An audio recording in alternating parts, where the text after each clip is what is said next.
Hello everyone, today on Scottish Memories we are chatting to fish. So how are you all? Hope you are all happy and healthy and safe out there wherever you are. Just before we get started today, if you haven't already, please remember to hit that subscribe button either on YouTube or on podcast. It would mean absolutely everything if you would be so kind, especially if you're watching on YouTube, because we are that close to hitting 10,000 subscribers, so it would be amazing if you would help us get there. But today I am genuinely over the moon because we are chatting to Fish. Derek William Dick, better known as Fish, is a Scottish singer and songwriter who was the lead singer of progressive rock band Marillion from 1981 until 1988. Since then, he has went on to forge an incredible solo career and explored contemporary music and traditional folk and rock. Fish, hello, how are you? I'm lovely, I think I've developed an agoraphobia.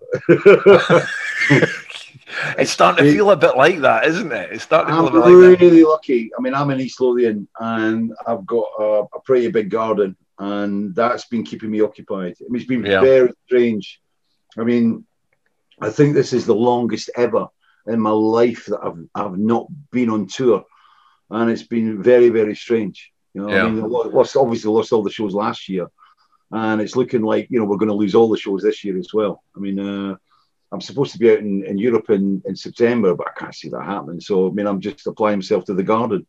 Yeah, but it's been very strange for us. I mean, you know, not traveling and not gigging and things. And like I said, it's been such a big part of your life for so long. Yeah. To then not be able to do it, it must be like losing a limb, really, a little bit. But the other thing was that back in 2015, I came up with a cunning plan, and that was like, you know, I'm going to be retired in 2022. And it was, and I'm now taking a gap here in my retirement. It's ridiculous. It's like, yeah, and it's you know, I was supposed to be all wrapped up. It was, you know, 2022 finish, get into writing and screenplays and do something else and move out of music, you know. And then, you know, suddenly, you know, you're trapped, you know. Yeah, it's like a test run for your retirement this year. But and it's really strange because there's so many questions on you know, we're supposed to be out in September, but, you know, it's highly unlikely. So you're in this kind of crazy limbo where mentally you've got these gigs in September, and the reality is kind of going, this isn't going to happen, right?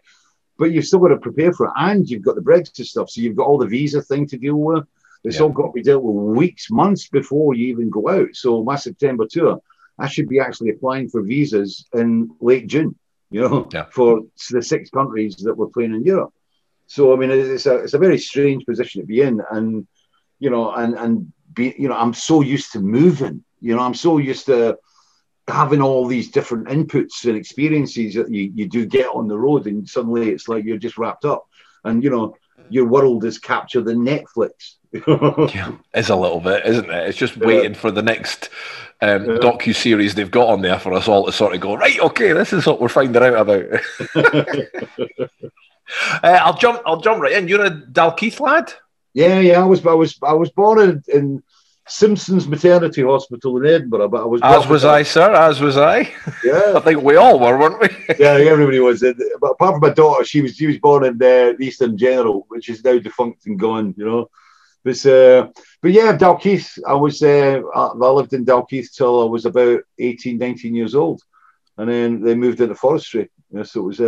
But yeah, Dalkeith was a great place to grow up in. You know, it's a lovely spot, isn't it? It's a lovely spot, Dalkeith. It was really cool. It was an interesting place to grow up because there was a whole mixture of people. When I went to school at Dalkeith High, it was like you had miners' sons, you had farmers' sons, there was a lot of different. There was a whole mixture of people. And Dalkeith was a market town, but it was sat right in the middle of a massive kind of mining area.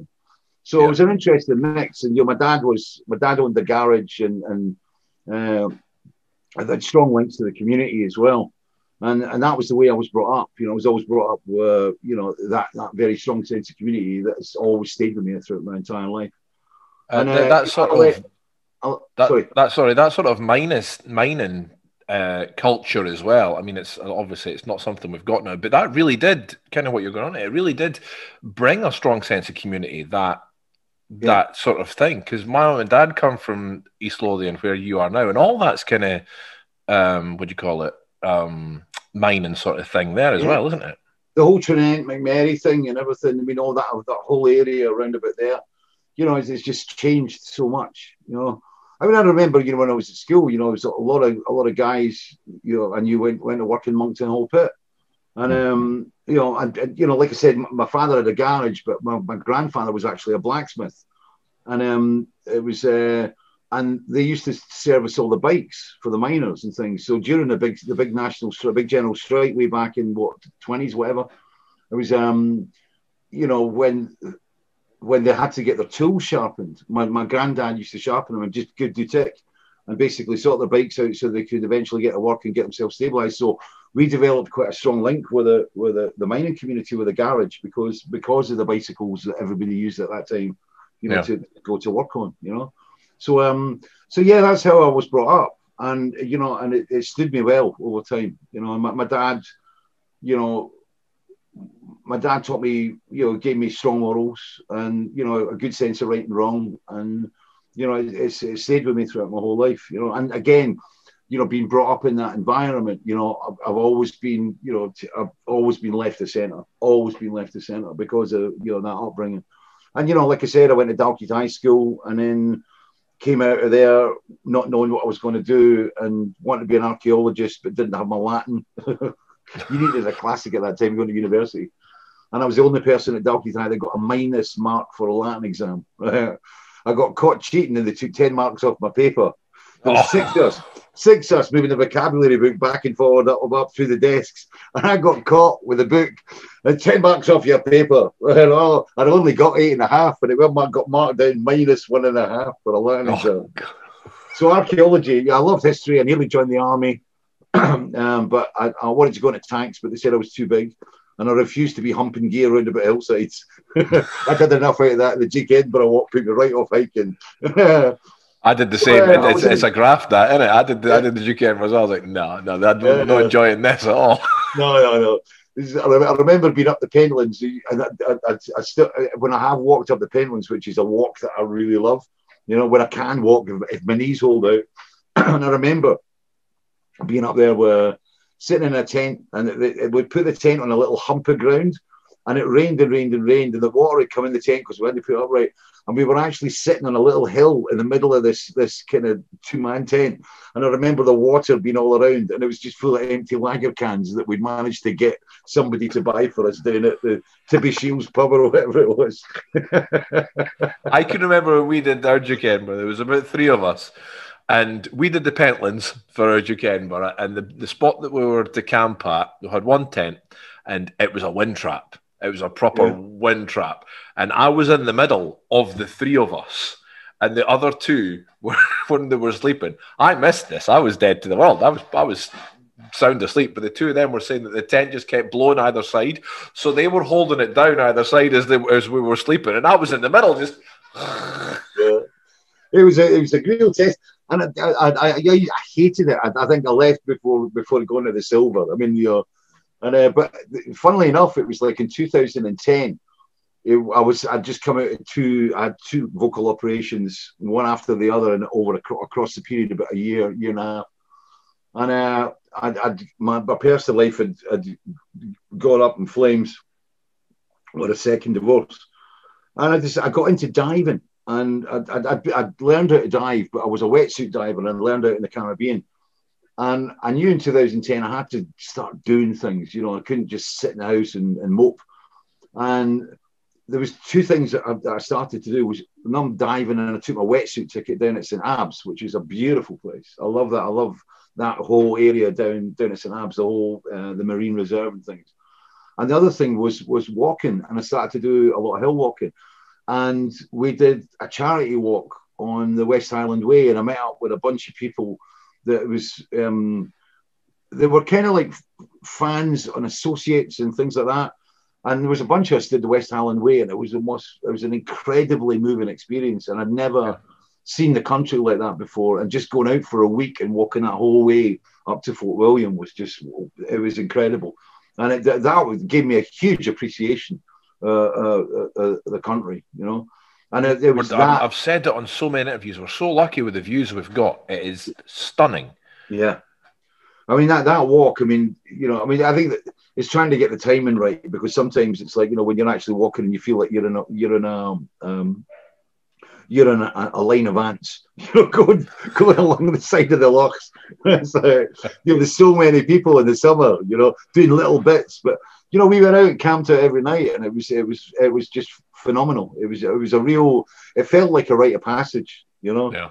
And it's and you know, as you said, I mean, I think with the hills and things, when I started walking in 2010, it was, as my friend said, he said, this is all free, right? This is, it's on your doorstep. It's free, right?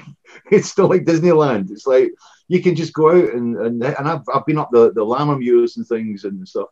But then, you know, at 2:15, my knees started to go, and I had issues with my back, my spine, and it became a bit more difficult. But I mean, I still really love it. And as I said, I mean, that appreciation that I got walking the West Island Way, I think it took me into a big Scottish tour that I did. And what was it? Was it 2011? And I went out and we decided we were doing an acoustic tour, because I was kind of, after the vocal operations, I needed to ease myself back in and kind of retrain myself. Yeah. I went out with a couple of friends of mine, Foss Patterson, who was from Bonnerig, and Frank Usher, who used to be my guitarist from Marillion. And we played all over the place. We played Mull, Arran, we went up to Lewis, we did the Shetland, Orkneys. We travelled all over Scotland playing these little acoustic gigs. You know, I mean, financially, commercially, it was an absolute disaster, but it was great fun. But it must have been nice to do those small things and sort of maybe connect with the audience a little bit more. It was wonderful. I remember playing Tobermory, and we played the hall, the only hall in Tobermory, and I'd never been there before, and it was just beautiful. We stayed there for a couple of days, and I went out with a lifeboat crew and met up with them and stuff, and it was fantastic. And the original idea had been to go out and actually take my diving gear and dive in all these different places, but it became too much of a logistical nightmare.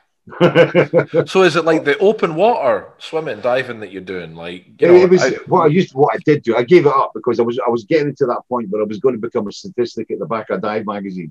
You know, heart attack in the Farne Islands. You know what I mean?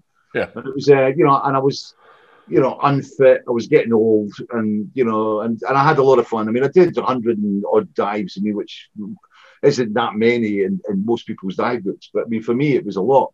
And you know, I was 50-odd-year-old then, and to get my wetsuit ticket, and to dive, you know, across in this country. I mean, some of the dives were fantastic. I mean, you know, there was, especially down at St Abbs, which is, as I said, it's a beautiful marine reserve, and you know, going in there and just seeing underwater, just it was what we've got round about. And then when I went to Arran, I got involved with some guys out in Arran. I didn't go diving it there, but I mean, the tour itself was just fantastic. But as I said, we played the Arran Hall in Tobermory, and we went in, and I think it was only about 180 capacity, and I think we had about 80 people in, and it was a fantastic night, really fantastic.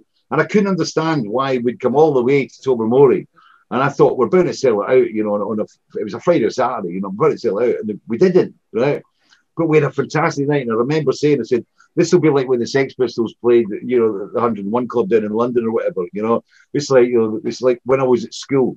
I mean, in my class at Dalkeith High School, there must be 3,000 people that I was in my class, because everybody was at school with me. It's like I said, it's like the Sex Pistols. Oh yeah, when Fish played Arran Hall in Tobermory, oh, that was a great night. I was there. Oh, I was there too.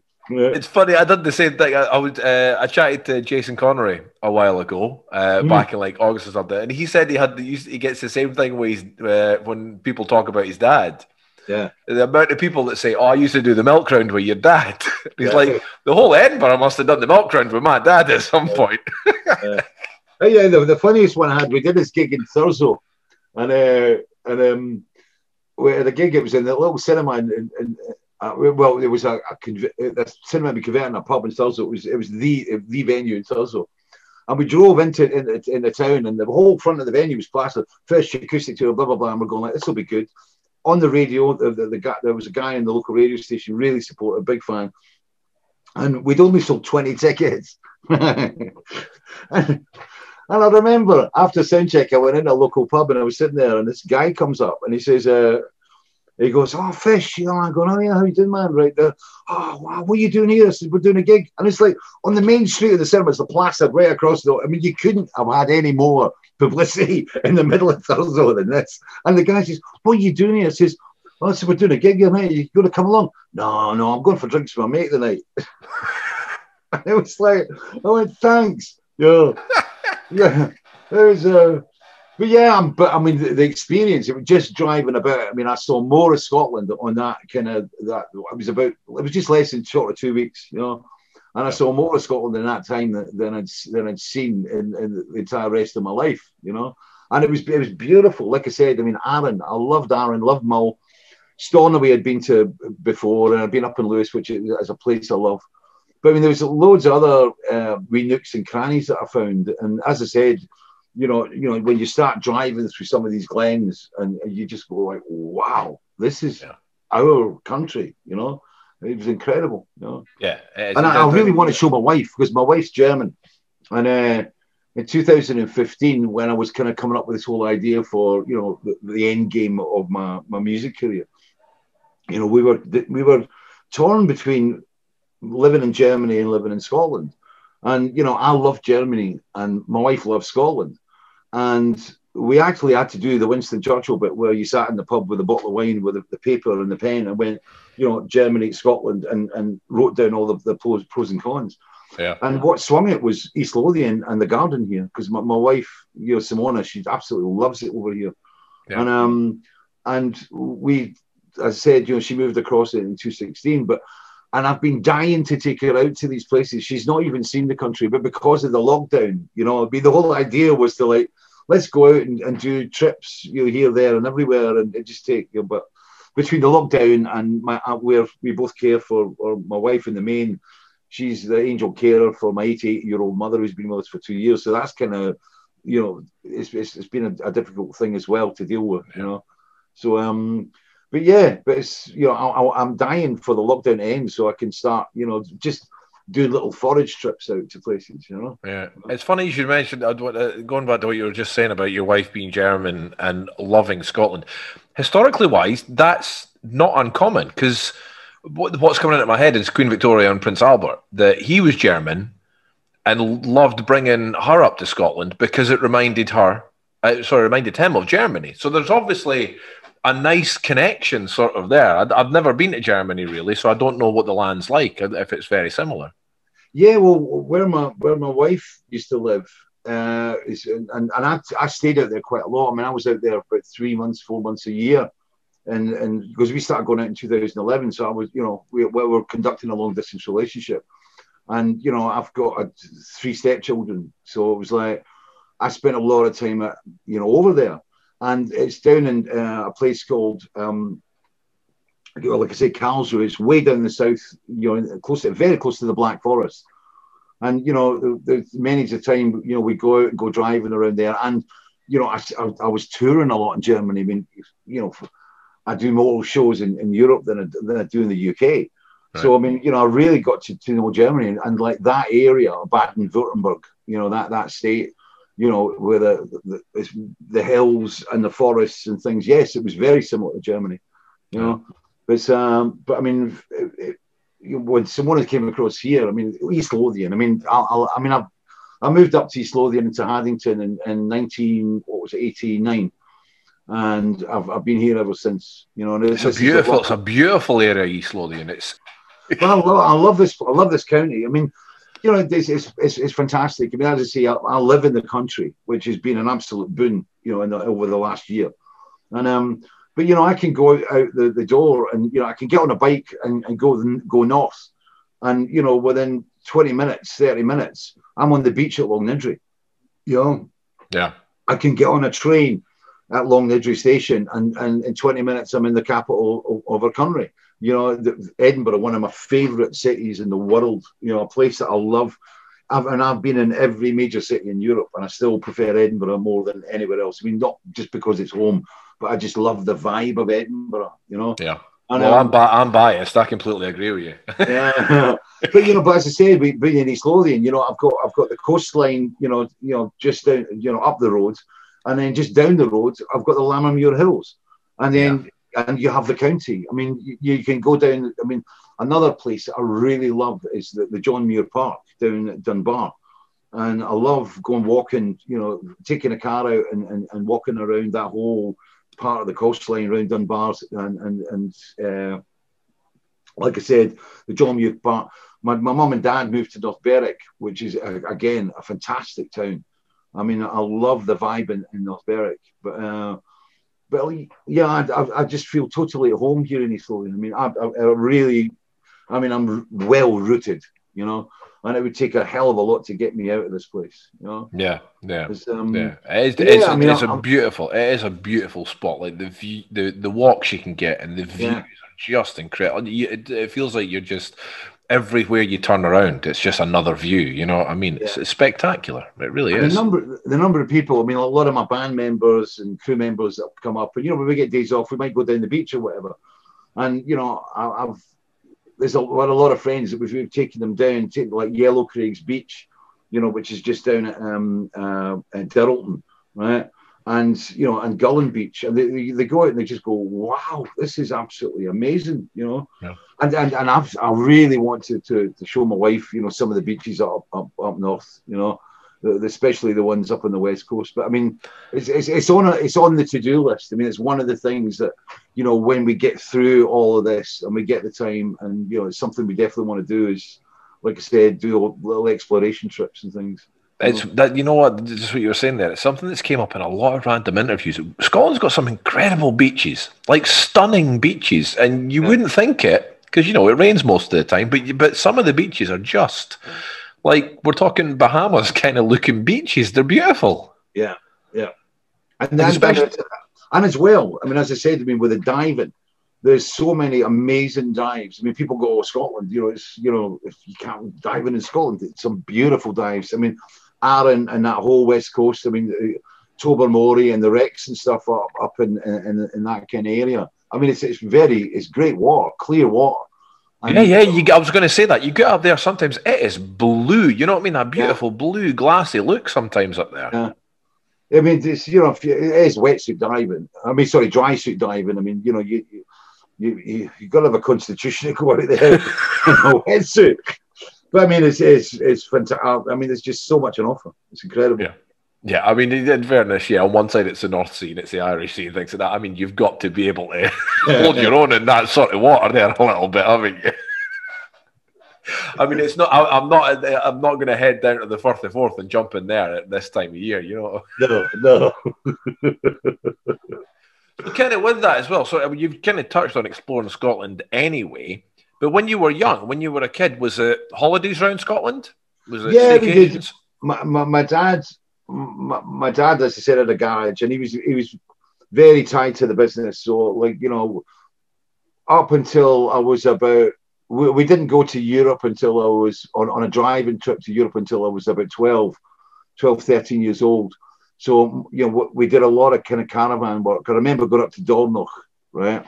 And we went up with Granny's Hill and Hame, right? And we went up one year and it was absolutely scorchio. And as you said, it was this incredible beach and it was just beautiful. And we went up and saw some of the big houses and drove about Sutherland and things like that, you know, and it was the first time we went up there, it was incredible, right? And we were in the water every day, you know, as kids. And then it was like, well, let's go up there again, right? And we went up the following year, right? And I think I got shell shock, right? From being in a caravan. I've never heard so much rain fall on a metal surface above my head. Being trapped in an aluminium box on a caravan site. And it must have rained every day for a week, right? And I just remember sitting there, you know, like playing endless games of cards with my parents and my little sister, you know, just sitting there in this It was like the Somme. Yeah. I was going to say, it must be like being in the trenches of World War One and just this constant battery of... I mean, that's one of the, I mean, you know, the weather is that kind of strange coefficient in Scotland, and that, you know, you never quite, you can never rely on it, and you've just got to accept, like, you know, you're going to get, you know, you're going to get wet, you're going to get cold at some point. Just accept it and embrace it, really. Yeah. It's funny that something else has popped in my head what you were talking about as well when you were younger, coming from a mining sort of area and wanting to be in the army and things as well. I think that sort of maybe sort of East Lothian, Mid Lothian sort of thing, once you get out of town, that was kind of most of what there was in that sort of area, really. You know, that mining was definitely the biggest thing. My granddad, my mum's dad, went down the mines when he was 12, and that was it till he retired.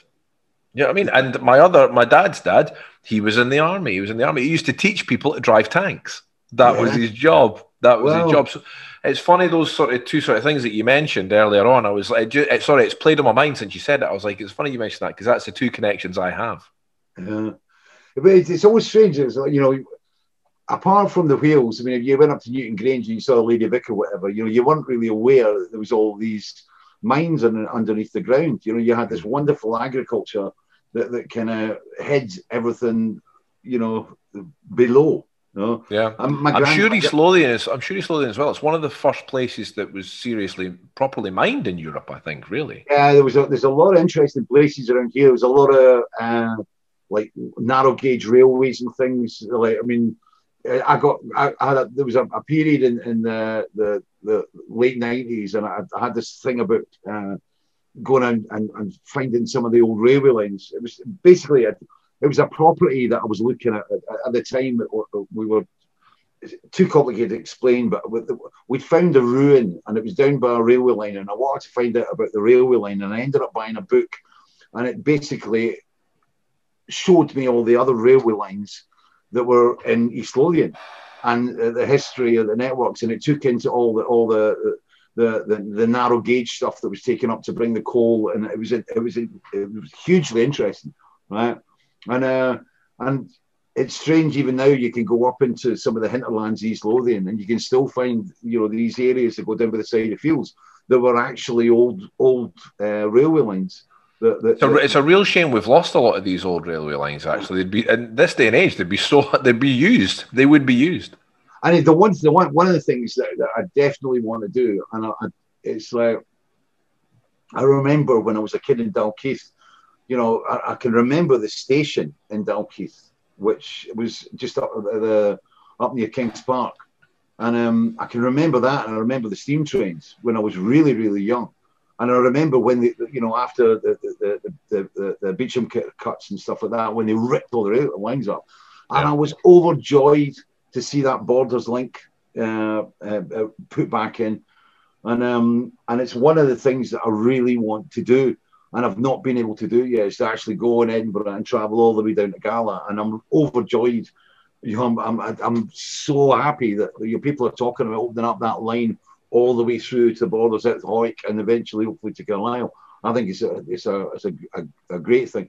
And it was strange that you know, when they were talking about reopening the line, you know, there was a lot of people, you know, thought, oh, it's a terrible idea, and you know, the Scottish government pursued it, thankfully, and it's become hugely successful. Yeah, it really has. It really has. Up the Borders, which is another place I love. I mean, I used to work down in Bowhill Estate in Selkirk when I was in forestry. Right.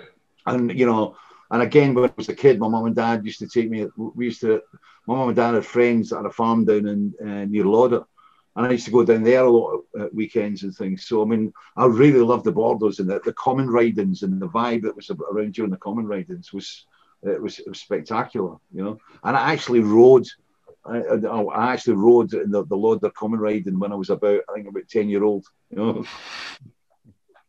My dad told us that my dad was the concert at the local gala, you know, the queen of the concert. He was the concert, and he still says it now. He's like, "Hey, I'm the concert, by the way." He's in his 70s and he was 10 then. It's like, "Hey, you can't talk to me like that. I was the local concert. You know that." It's brilliant. But yeah, I mean, there's a lot of fantastic things that if you start looking about, you know, it's some.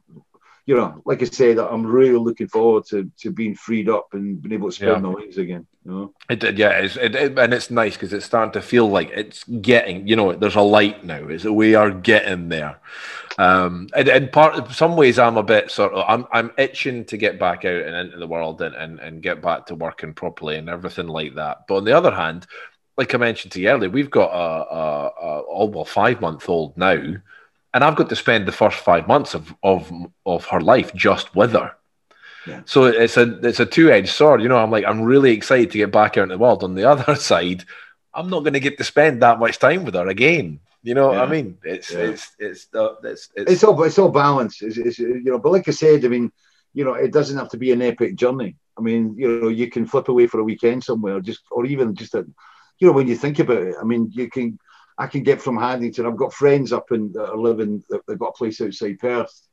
And you know, they're away in the country, and they've been on us to come up for ages, and that was, you know, we've been obviously unable to go and visit them. But I mean, that is on the ticket, because I mean, when I was a teenager, it was my mum and dad used to take us to Crieff Hydro. You know, every October we went up to Crieff Hydro for a week, and it was and just walking about, you know, Perth, you know, that kind of round about Tummel and you know, all these places up there. I mean, I love Perthshire in the autumn is as spectacular as Vermont or anywhere on the east coast of America during the fall. You know, it's just, I mean, it's straight. I remember reading Lord of the Rings when I was in Crieff Hydro, and I used to go out on the nature walk. And basically, I went all the way down to the wee river. I think it was the Turret. And there was a great big stone that overlooked this white kind of water, boiling, you know, kind of river area. And I used to sit there underneath the trees and read Lord of the Rings, right? And it was like the perfect way to read Lord of the Rings. But you must have just felt like you were in the Shire, just sitting there reading it. That was exactly it. You know, I was in Lothian, you know, and it was and sitting there listening to Pink Floyd, Dark Side of the Moon and Meadow, and on cassette, on a little Philips mono cassette player, hoping the batteries would last, you know, and, you know, on the speaker. I did have headphones. You know, I'd sit and listen to that next to the river, reading Lord of the Rings. It was idyllic. You know? Brilliant. I'm going to ask you about sort of when you were starting to get into playing and things. How much did you get to play in sort of locally, Edinburgh and things like that, when you were starting to get music? Not much. I didn't. See, this is the really weird thing, right? Because down in England, Marillion were always seen as being a Scottish band, a Scottish heavy metal band, right? Yeah. But up here, Marillion was seen as an English band, right? And a lot of people didn't know that I was Scottish. Wow. Seriously, and I've had that when I moved up. I've always known you as a Scottish singer. To me, that seems bizarre. Yeah, I don't get the same, you know, I'm not recognised. I mean, if you get lists of Scottish bands, I'm very rarely I get listed, you know. And yet in Europe, everybody sees me as being Scottish, you know. Yeah. And it was a strange thing because I didn't start singing really up here. I mean, the first gig I did was in the Golden Lion in Galashiels with a band called Blew It, and that was in May 1980. And then in January 1981, I was in Marillion. You know, so I only played about maybe 10 shows with that band, and that was it. And they were all in Gala. You know, we played Galashiels. We did one in Melrose. I never played Edinburgh until I came up here in 1982 in Marillion, and it was so. I mean, my entire kind of musical history is all based Aylesbury wise. It's Aylesbury, Buckinghamshire, London Marquee Club, and although I came up here because I'm you know, I'm a Hib supporter, and you know, my dad, I used to come up at weekends and go to the games with my dad sometimes, you know, and I was always visiting my parents every kind of 6 weeks or so, or whatever, but I didn't really spend any substantial time up here, right, until 1988, when we stayed in Marillion. We were trying to write the album that never was. It was before I left the band, before I resigned. And we worked in Dalnaglar Castle, which was up in, it was right on the edge of the Highlands. And it was at the time, it was a very interesting time politically in Scotland. And there was the poll tax going on. It was the rise of the SNP at that time, and I was started to talk to a lot of people, about Scotland again, and I think I rediscovered my Scottishness at that time. Right. So when I left the band, and it was like, well, I didn't want to stay down in England where I was, and I had to move somewhere, and I needed to find some place that I could use as a kind of centre for what I wanted to move into my solo career. So I needed a place where I could rehearse a band, where I could, do demos and stuff, and have a place where everybody could stay basically with me. So yeah, and it was my mum and dad that found the farmhouse the farmhouse that I moved into in '89 that had all those particular attributes.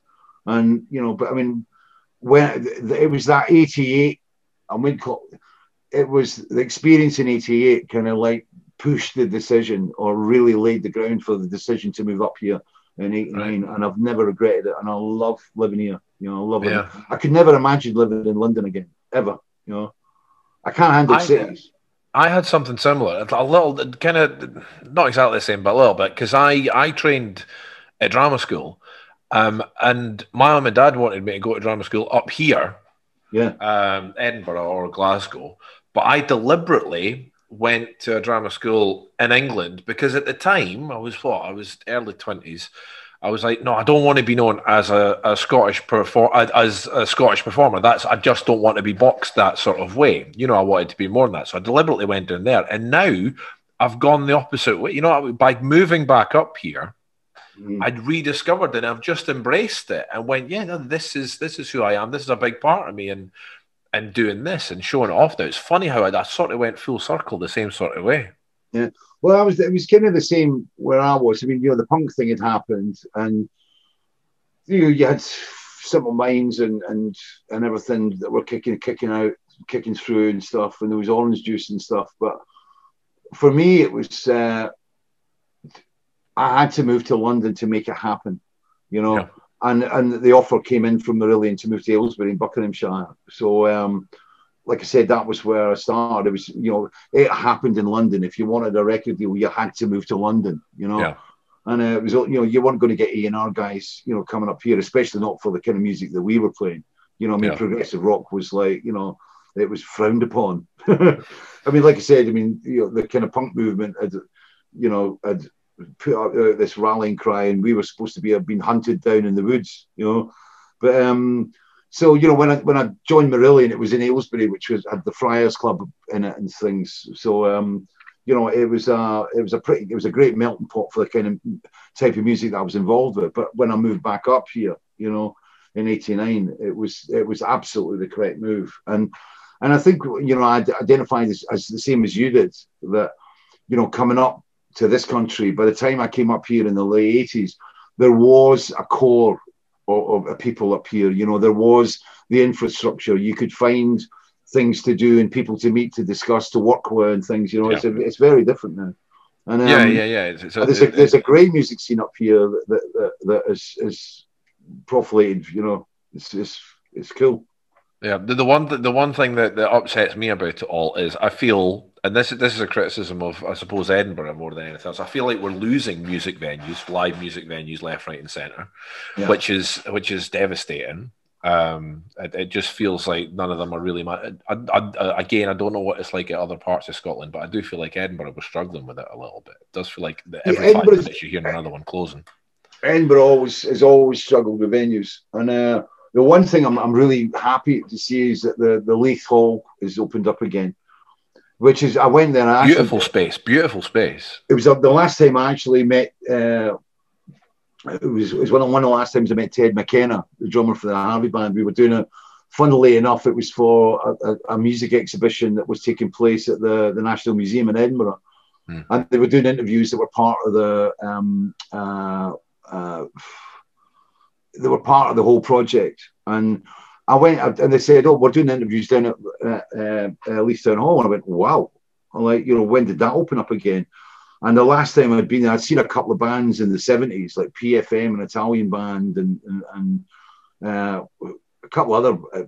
there was a couple other things I've seen in there, and it was a great little hall. Yeah. And I walked into it to do this interview, and it was like, wow, they're redoing it perfect. Because as you said, I mean, I think Edinburgh suffered. I mean, I think when we lost the venue down at Carlton Road, that was a hit. I played there a couple of times, you know, just for fun, you know, back in the very early 90s when I moved up here. And but I mean, it's strange that being an East Coaster and being an Edinburgh guy, I've got far more support in Glasgow. You know, I mean, I you know, in Edinburgh, I can play the Queen's Hall, but you know, when it was still standing, you know, I used to play the ABC or the O2 Academy across in Glasgow and sell it out, and I had far more support across there. And it was the same with Marillion when we came up here. That, you know, we were playing the Barrowlands and we played the Apollo and things like that, and we always had a stronger support because I think it was more of a rock orientated audience across in Glasgow. But you know, and I think as well, as you pointed out, you know, one of the problems was trying to find, you know, I remember in 82 when I was booking the first Marillion tour up here, you know, the only place we could get was what was called the nightclub, which was actually above the Playhouse. Above the Playhouse, yeah. Right at the very top, which was a horrific venue to play. Especially a lot of names played it, though. A lot of people played it. Yeah. I tell you what, if you want some good cardio, try taking a Mellotron, right, with a cast iron frame up the 10 flights of steps all the way up to the top of the nightclub. It took you about an hour just to get the Mellotron up the steps, when the old Mellotrons, you know, back in the day before it all went digital. There was but I mean, that was the only gig we could really get in Edinburgh at the time was the nightclub, and it's always been that way. You know, you'll get venues that will rise and fall very quickly, but there's never been, you know, for example, in Glasgow, there's always been certain places, you know, like Cat House or whatever, and you know, there have been breeding grounds for bands. You know, there've been great little stepping stone gigs. We don't seem to have them in Edinburgh, and we need them. You know? Yeah, I couldn't agree more. And on a larger scale as well, I think we struggle as well because obviously through in Glasgow they've got the SECC, they've got the Hydro, and all these big acts, all, you know, they go there, and it's the capital city that it's getting none of it because we don't have anywhere that's of a decent size venue for them. You know what I mean? I know that they're talking about the Playhouse that's got a great history of having a lot of live acts, but it's this mid-range size. It's a theatre, though. You know what I mean? Yeah, this is the thing. It's like, you know, you've got the Usher Hall, you've got the Playhouse. I remember when, you know, they brought the Playhouse out of mothballs. I think it was 1976. When it changed from a cinema to more of a music venue. Well, it had been mothballed for ages, and they had this one summer. And they opened up, and Queen, Elton John, Kiki D, there was a lot of big acts played it. It was all kind of during the festival period. It was fantastic, you know. Yeah. And that brought the Playhouse back into the mainland again. But the problem is like the Edinburgh Playhouse is geared up for musicals. It's geared up for long-term projects. That's where they all happen. I loved playing. I played that venue quite a few times, but I've played the Usher Hall as well. But you know, for example, in the last tour, we were trying to find a place to play in Edinburgh that was of a medium-sized venue, because obviously I'm not playing to, like, you know, 3,000 people these days, you know. So we were looking for a place that was about 1,000 people. Couldn't find it. The only venue we could find, the Queen's Hall, which is a lovely venue for certain types of music, you know. But I mean, it's not my favourite venue by any stretch of the imagination. But I mean, Edinburgh needs a venue, and that's where I'm hoping that the Leith Town Hall is going to fill that gap, you know, because it is a venue that's, you know, especially if the tram line goes in, you know, and you know, it's accessible from Waverley, etc. I think it could be a stunning venue, you know. And Well, it's been about, I want to say about 3-4 years now since it sort of opened back up, and it's really, you know, hit a niche, especially down in Leith as well. It's a lovely spot. It's a great space. It's really filled a gap that was needing. We need a bit more of that, but it's definitely started to fill a gap that Edinburgh is missing. And as someone who loves Edinburgh, I do hate to put it down in that sort of way, but it is one of the things that we have a problem with. Mm-hmm. But yeah, I mean, it just needs to be. I mean, we're the same way. There's a lot of great venues. I mean, I've always found it strange in Scotland, you know, that, you know, for example, you know, in my town of Haddington, we've got the Corn Exchange, and there are a lot of Corn Exchanges round about Scotland that are, you know, public spaces that I don't think are really utilised. You know, I mean, I've always thought that, you know, I've always believed that there could be a circuit opened up that could take bigger bands out of Edinburgh and Glasgow, out of Aberdeen. There's a whole space there. I mean, Perth, you know, there's a great music community in Perth, you know, and I'd love to see a kind of a circuit of venues created in Scotland that could take a lot of these bands, that could support a lot of these bands, even in warm-up stages for international tours or whatever. Yeah. And I saw Hannington Corn Exchange like that, and there was talk about it a couple of years ago, and I was disappointed that, you know, it kind of fell down the middle. You know, it fell, all the ideas fell down cracks because of committees and stuff like that. But, you know, I've been in venues in England, like the Cambridge Corn Exchange, which is a fantastic venue, and Lincoln Drill Hall and things like that. And if you go out to Holland or you go into Germany, there's so many of these venues that operate, you know, of that size, you know, that and the real creative hubs, you know. Yeah. And I mean, I think this is what especially with music. I mean, you know, as I said, when I was a teenager, you know, I could go into the Usher Hall and you could see Yes, Genesis, and, you know, you had Floyd coming in Edinburgh to play at the Odeon and things. And, you know, I saw Wings, Kate Bush.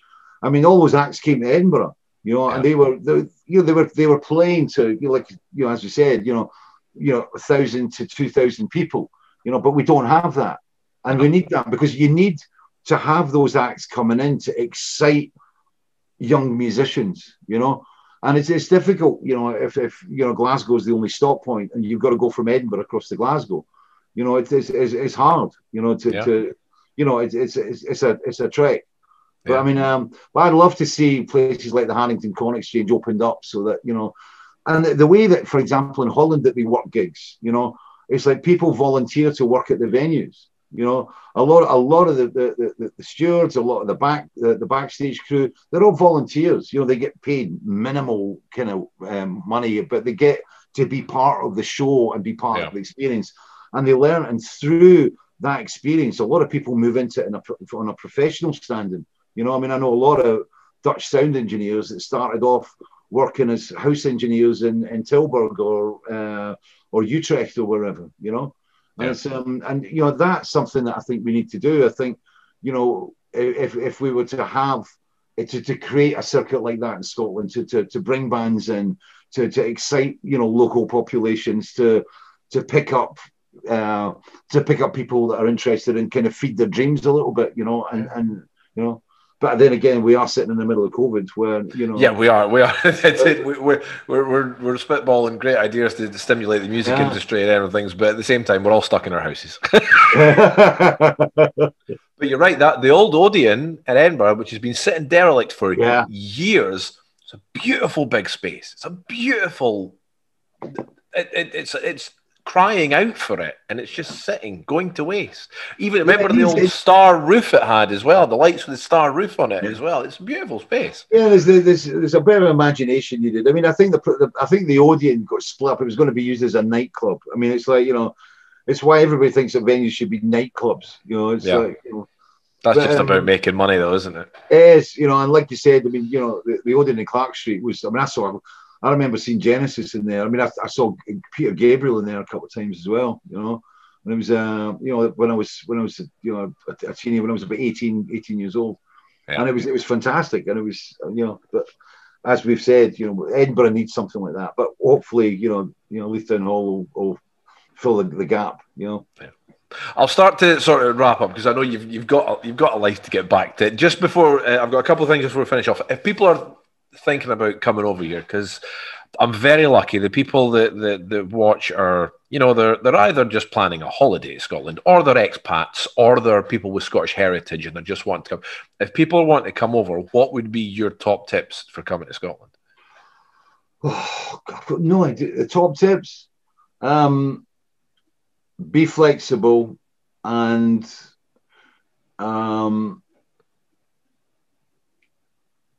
just go with the flow.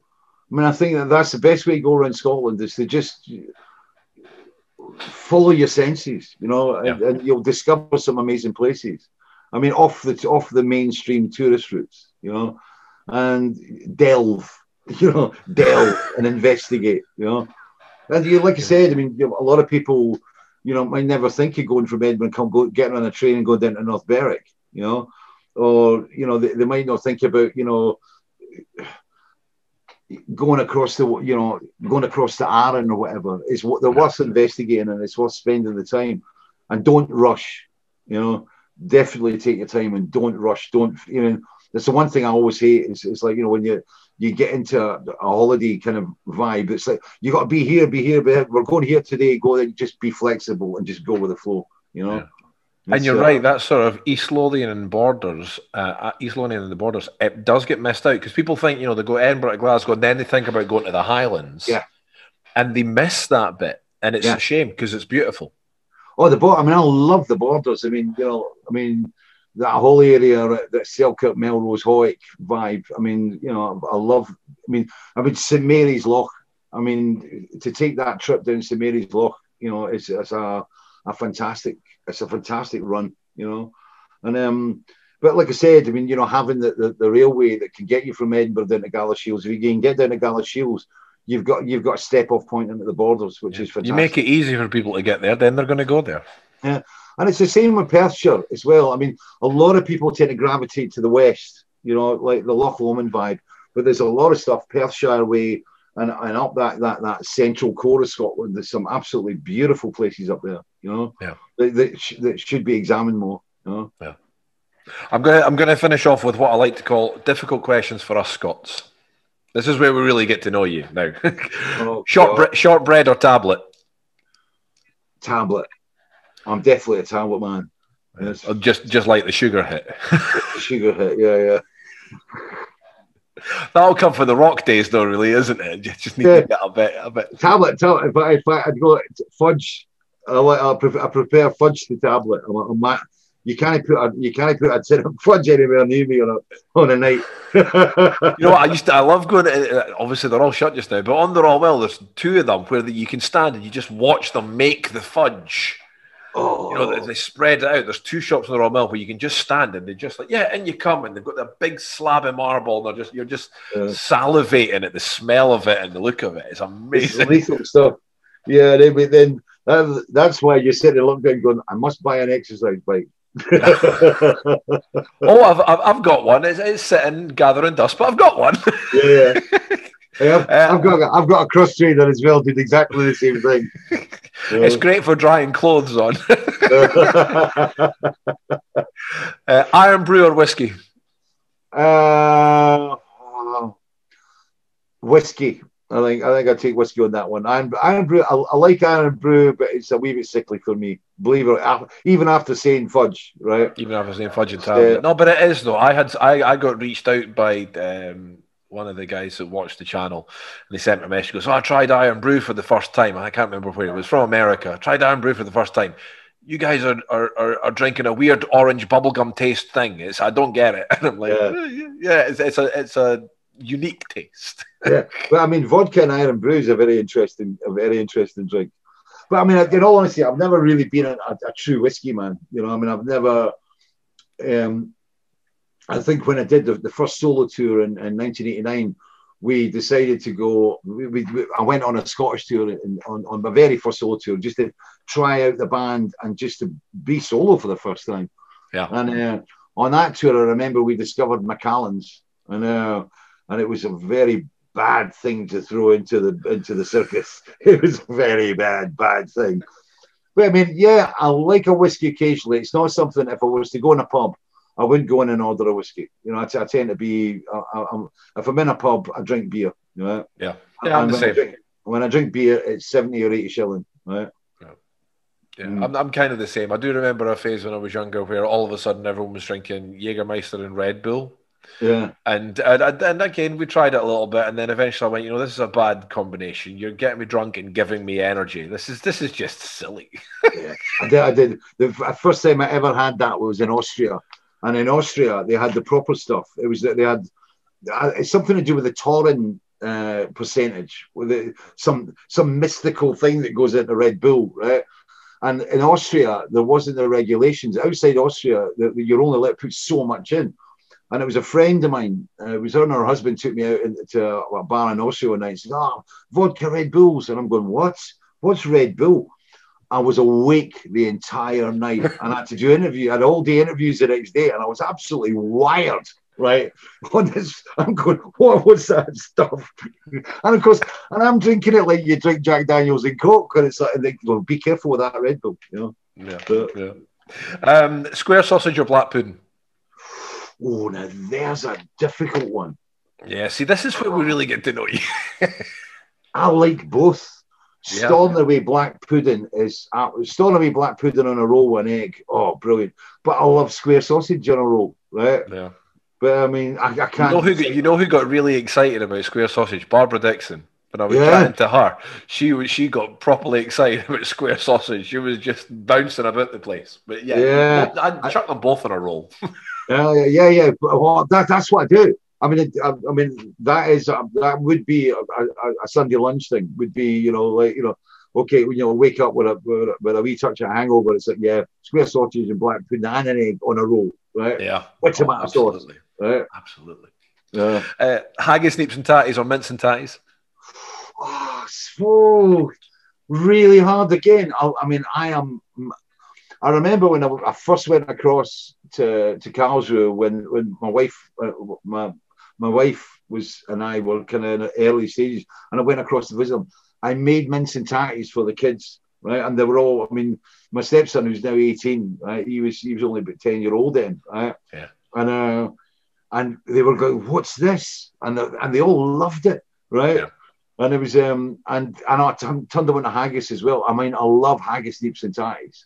I mean, I've had it flown in, or not flown in. I mean, not big time Rod Stewart stuff, right? But, if somebody was coming across from Scotland, right, and especially if we were out and it was, I remember being on a tour and it was Burns night, and there was a friend of mine coming across, and he brought across about 6 haggis, and at that time we had, we were playing bigger venues with a catering crew.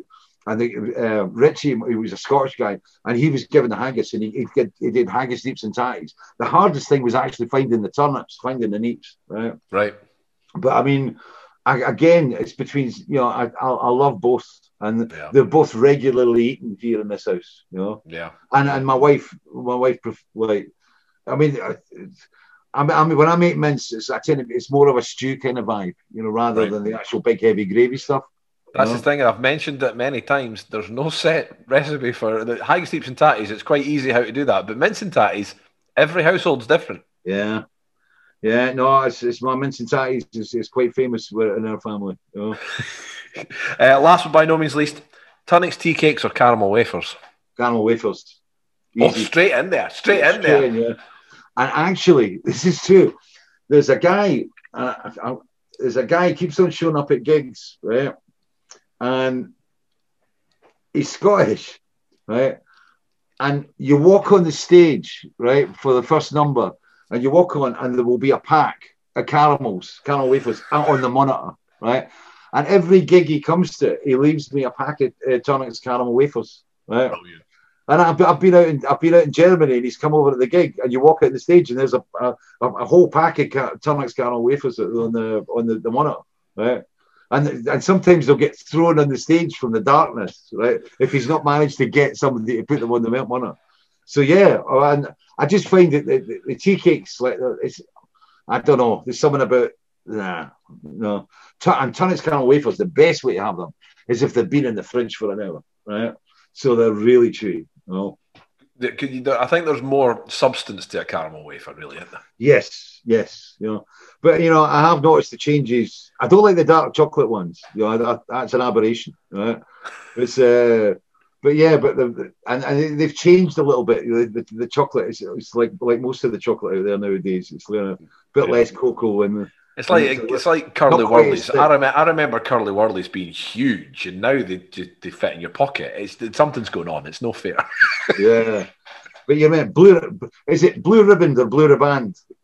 It's true. It's blue ribbon, but it's still. Man, oh, you blue ribbons. They've got any blue ribbons. Blue ribbons sounds like a cigarette. Whereas blue ribbon's a biscuit. Yeah. But that was my dad's thing. It was always the Tonics caramel wafers and blue ribbons. So, I never liked it. This